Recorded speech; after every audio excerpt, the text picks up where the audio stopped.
Don't judge people by appearances. Strength is often hidden in what looks strange. We live in a world where people are quick to size you up in the first 5 seconds. They see your clothes, your shoes, the way you walk, the tone of your voice, and right away they've decided who you are and what you're worth. The problem is, appearances lie. The problem is, some of the most powerful and capable people you'll ever meet don't look the part at first glance. And the irony is, the people who look like they've got it all figured out are often the ones holding it together by a thin thread. That's why you've got to train yourself to see beyond the surface, to recognize that strength doesn't always come packaged in the way you expect it, to think about history for a moment. The greatest leaders, inventors, and changemakers rarely looked like what society thought a leader should look like. They were mocked, doubted, and ridiculed because they didn't fit the mold. They dressed differently, spoke differently, carried themselves differently, but inside they had resilience, grit, and a vision that outlasted the laughter. The same thing happens in everyday life. That quiet kid in the corner of the classroom, the one everybody overlooks, might be the one who grows up to build something that changes the whole community. That coworker you think is too odd, too quirky, might be the very person who's got the discipline and creativity to take the company to the next level. What looks strange on the outside is often just the wrapping around a gift you don't even realize is there. See, the truth is, people who have strength rarely need to broadcast it. They don't walk around trying to convince you of who they are. They just are. They move with quiet confidence, and that throws people off. Because we've been conditioned to believe strength always has to be loud, flashy, and obvious. But the strongest people are often the ones who don't need the spotlight. They can be in the background, unnoticed, until the moment comes when they rise up and show you what they've been carrying all along. That's why it's dangerous to dismiss someone based on how they look or how they present themselves. You have no idea what kind of fire is burning inside them when you judge people by appearances. You not only underestimate them, you cheat yourself. You miss out on relationships that could teach you something, opportunities that could grow you, and connections that could change your life. Every time you write someone off because they don't look normal enough for you, you close the door on learning what they actually bring to the table. And let's be real, normal ain't all that special anyway. Normal never built anything extraordinary. Normal never broke barriers. Normal never left a legacy worth talking about. The ones who look strange, the ones who make you raise an eyebrow, those are the ones often carrying strength, creativity, and resilience the world desperately needs. Here's the twist, though. Sometimes the one who looks strange, the one you don't understand, is you. Sometimes you're the person people whisper about, laugh at, or doubt. They don't get your dream, they don't get your choices, they don't get your style. And you start to question yourself because of their judgment. But what you've got to realize is that being misunderstood is not a weakness. It's often a sign you're carrying something greater than they can see. They can't comprehend it because it's not theirs to carry. They can't see the strength because it wasn't meant for them. That's your gift, your calling, your resilience wrapped in a package. They don't recognize strength. Hidden in what looks strange is God's way of reminding us that value is never on the surface. Diamonds don't sparkle when they're buried in the dirt. Gold doesn't shine when it's trapped in the rock. It takes pressure, refining, and time before the beauty is revealed. People are the same way. Some of the most remarkable people look plain, even strange on the outside. But under the surface is a treasure that only those with vision can recognize. And while the shallow crowd is busy laughing, the wise are paying attention, waiting for the right moment to see that strength unfolds. You've got to train yourself to stop rushing to judgment. Slow down and look deeper. That person you call weird might have more courage than you've ever known. That person you call weak might be carrying battles you couldn't survive for one day. That person you call strange might be the one walking in a strength that doesn't need validation from anyone. And if you're the one being judged, hold your head up, because being misunderstood today is often proof that tomorrow your strength will be undeniable. Greatness usually looks misunderstood before it's celebrated. When someone carries a vision bigger than the people around them, it rarely gets applause in the beginning. Most of the time it gets sigh, dies, jokes, and rejection. Because people are comfortable with what they already know, and anything outside of that feels threatening. Greatness doesn't look like greatness at first. It looks like confusion. It looks like someone doing too much, dreaming too big, thinking too far ahead. People call it unrealistic, they call it foolish, they call it crazy. Yet history has proven over and over that what gets mocked in one season becomes the standard in another. Every inventor, leader, and trailblazer faced this. The Wright brothers were laughed at when they talked about flying. Folks thought leaving the ground was impossible, and they were called dreamers who wasted their time. Yet today, flying is not just accepted, it's a daily part of life. Think about artists, musicians, or entrepreneurs who were rejected, ignored, or criticized in their early days. Their work didn't make sense at first because it didn't fit the mold. But over time, the same voices that once mocked them became the voices singing their praises. That's the cycle of greatness. It looks like nonsense until it works. And once it works, everybody claims they knew it was genius all along. The reason greatness is misunderstood in the beginning is because vision is personal. Nobody else was given the picture you were given. Nobody else carries the same fire in their spirit. So when you try to explain it, they can't see what you see, they can't feel what you feel, and they can't understand why you refuse to settle for average. They only know what they've experienced, and greatness is always a step beyond experience. That gap between what they know and what you see is where misunderstanding lies. And instead of admitting they don't understand, people will criticize, because criticism is easier than humility. The danger is that too many people stop chasing greatness because of that misunderstanding. They take the laughter and the rejection as proof they're wrong, when really it's proof they're onto something bigger. Greatness demands courage to be misunderstood.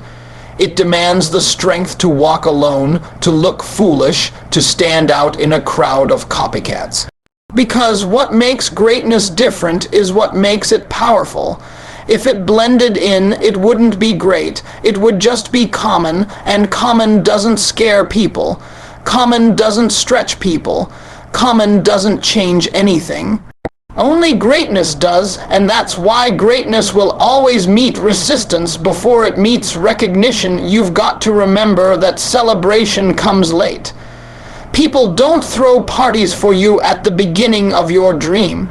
They don't clap when you first start building, when you're first trying, when you're first struggling. The celebration comes after the proof, after the results, after the success. That's why so many stories sound the same. Nobody believed in me at first, but look at me now. That's not just a motivational line, it's the reality of greatness. The misunderstanding is part of the process. It's like a test asking, do you believe in yourself enough to keep going when nobody else does? If the answer is yes, then eventually the misunderstanding turns into admiration. Think about your own life. Maybe you've had ideas people didn't get. Maybe you've carried dreams that others told you to let go of.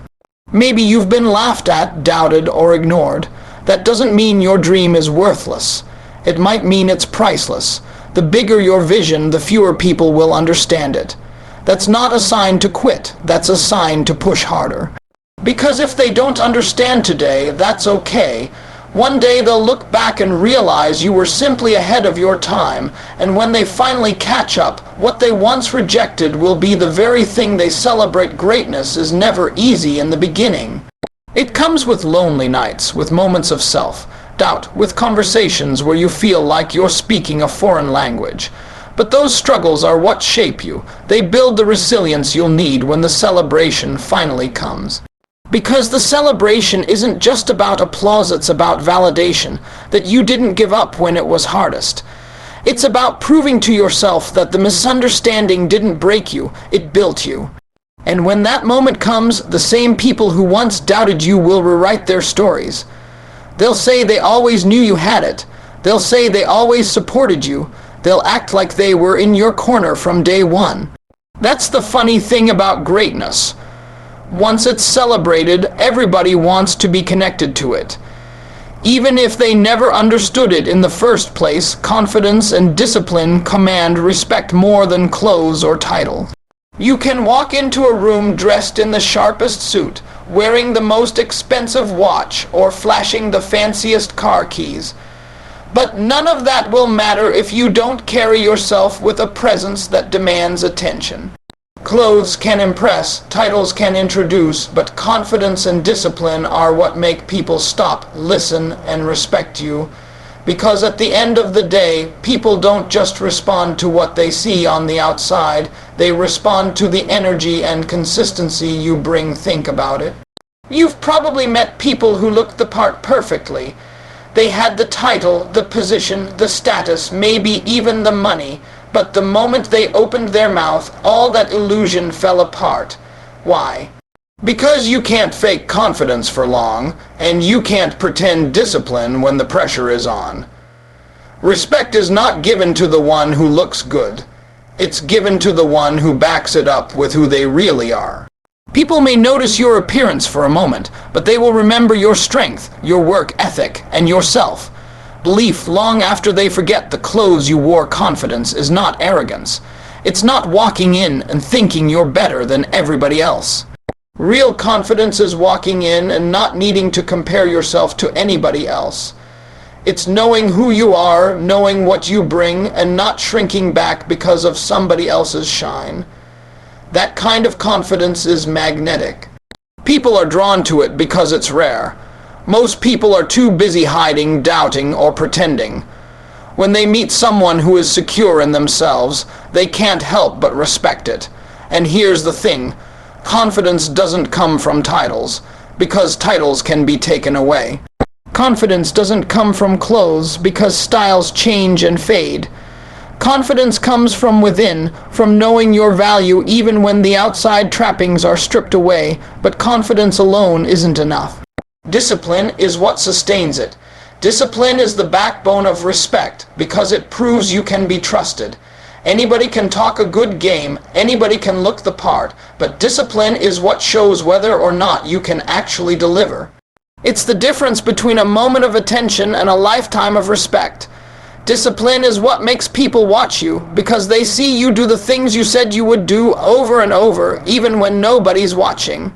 It's waking up when you don't feel like it, staying focused when distractions call, staying steady when emotions rise.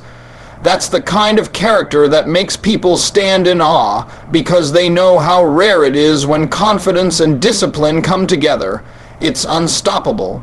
Confidence opens doors because people believe in someone who believes in themselves. Discipline keeps those doors open because it proves you're worthy of the opportunities.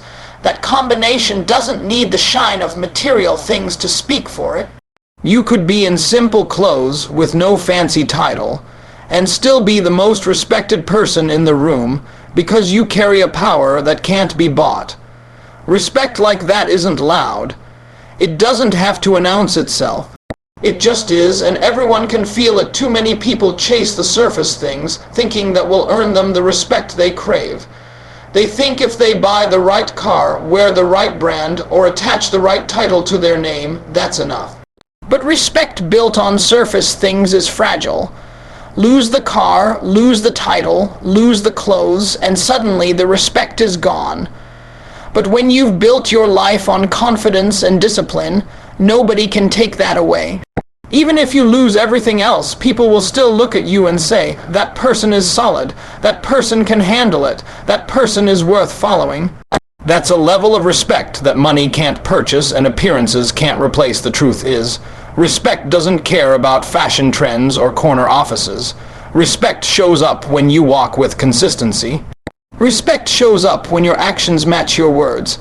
Respect shows up when you stay calm under pressure, when you keep going after failure, when you rise every time you get knocked down. That's the kind of respect that lasts, and it comes only from confidence rooted in self. Belief and discipline rooted in self-control. Ask yourself this. When people think of you, do they only remember what you wore, or do they remember how you carried yourself? Do they remember your title, or do they remember how steady and dependable you were when it counted?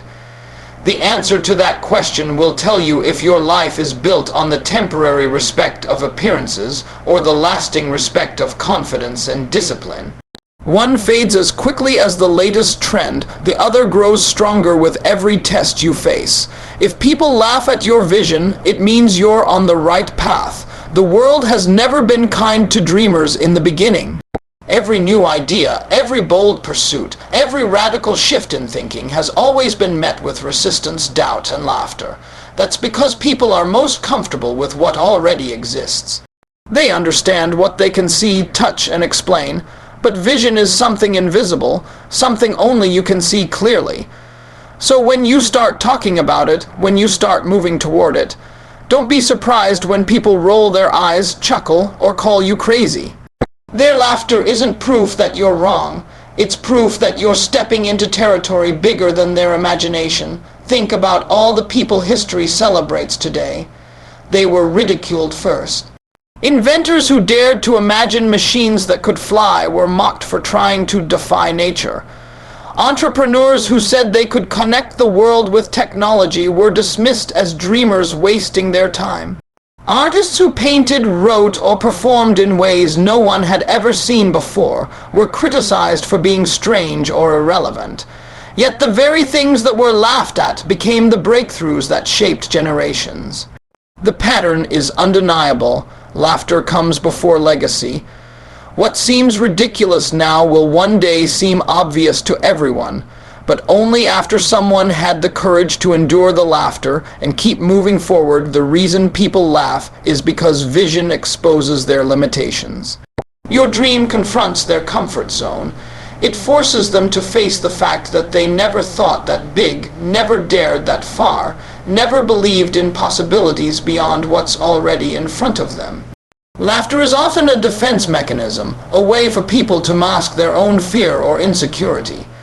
It's easier to laugh at you than to admit they don't have the courage to try. It's easier to label you crazy than to face the quiet regret in their own hearts about the dreams they abandoned. When you understand that, the laughter no longer stings.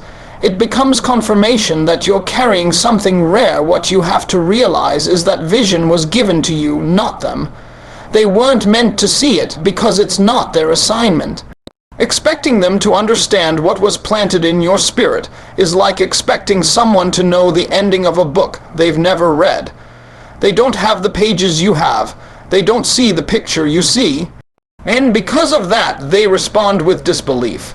That disbelief often comes out as mockery because people fear what they don't understand. So instead of looking at laughter as rejection, you have to train yourself to see it as evidence. Evidence that you're stretching into something greater.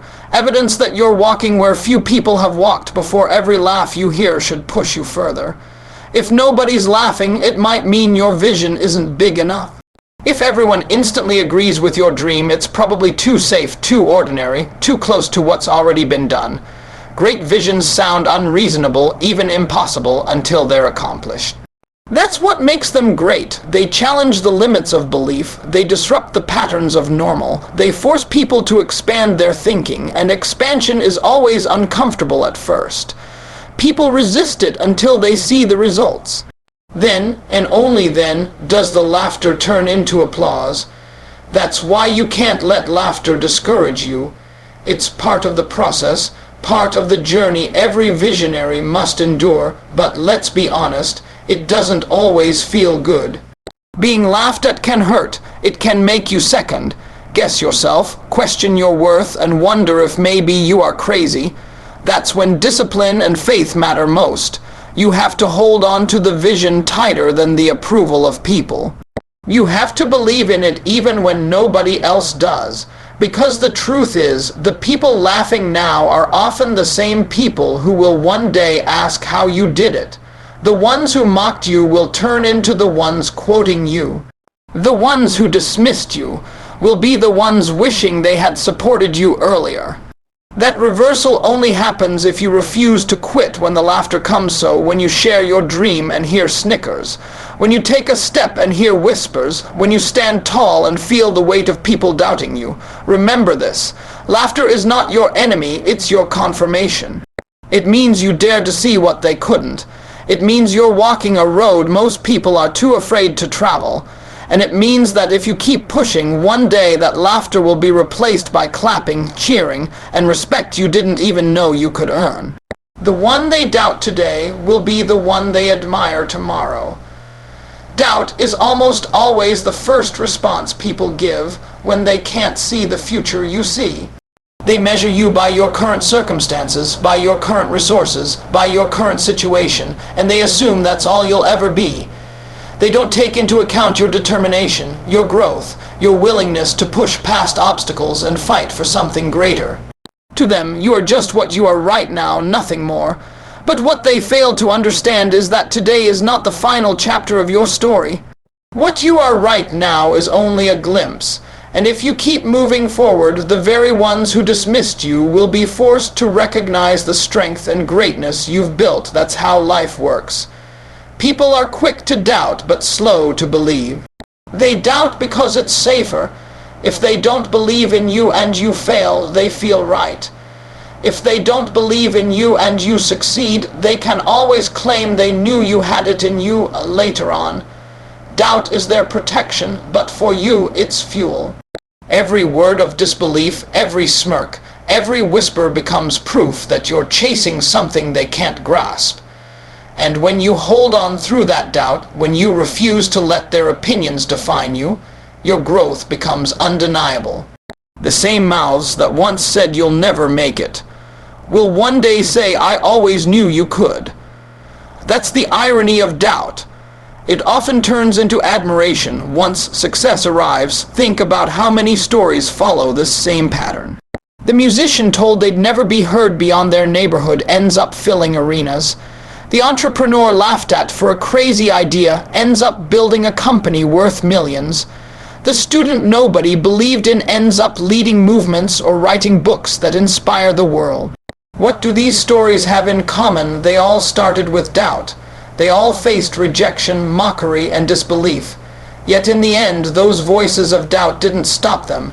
They became the motivation that pushed them to prove everyone wrong. And when the results finally came, those same doubters had no choice but to admire what they once couldn't believe. The one they doubt today is usually the one who's willing to do what others won't. That's why doubt shows up. It's a signal that you're different. You're breaking patterns, stepping out of line, refusing to settle for average. People don't doubt what looks familiar, they doubt what looks uncommon. So if you're being doubted, don't take it as an insult. Take it as a sign that you're carving out a path that hasn't been walked before. People might not understand it now, but one day they'll look back and realize you were simply ahead of your time. And when they finally understand, that doubt will transform into admiration, because deep down, people respect courage even if they don't recognize it at first. The process of turning doubt into admiration is not instant. It takes patience, it takes consistency, it takes showing up again and again, building quietly when nobody's clapping, working hard when nobody's watching. It's in those unseen moments that you transform. Doubt doesn't disappear because of what you say, it disappears because of what you do. Actions silence critics more than words ever could. You don't need to argue with doubters, you just need to keep building. Over time, the results will speak louder than any explanation you could give. And when the results show, admiration becomes the only option left. It's important to remember that admiration isn't really the goal, it's just the byproduct. The goal is fulfilling your vision, walking in your purpose, becoming the best version of yourself, but along the way, people will notice. The same ones who questioned you will respect you for staying true when it wasn't easy. The same ones who doubted your ability will admire your discipline. The same ones who laughed at your beginning will marvel at your finish. Admiration is the natural response to undeniable proof. When the fruit of your labor becomes visible, nobody can deny what you've accomplished. No matter how much they doubted you before, so when people doubt you today, don't let it break you. Let it push you. Let it remind you that every great person, every leader, every innovator walked through the fire of disbelief before they stood in the light of admiration. Your story is no different. The people who underestimate you right now will one day be the ones telling others about you, pointing to your life as an example of perseverance. The doubt of today sets the stage for the admiration of tomorrow, but only if you keep moving forward when it's hardest, only if you refuse to let doubt define you, only if you believe in yourself enough to outlast the noise.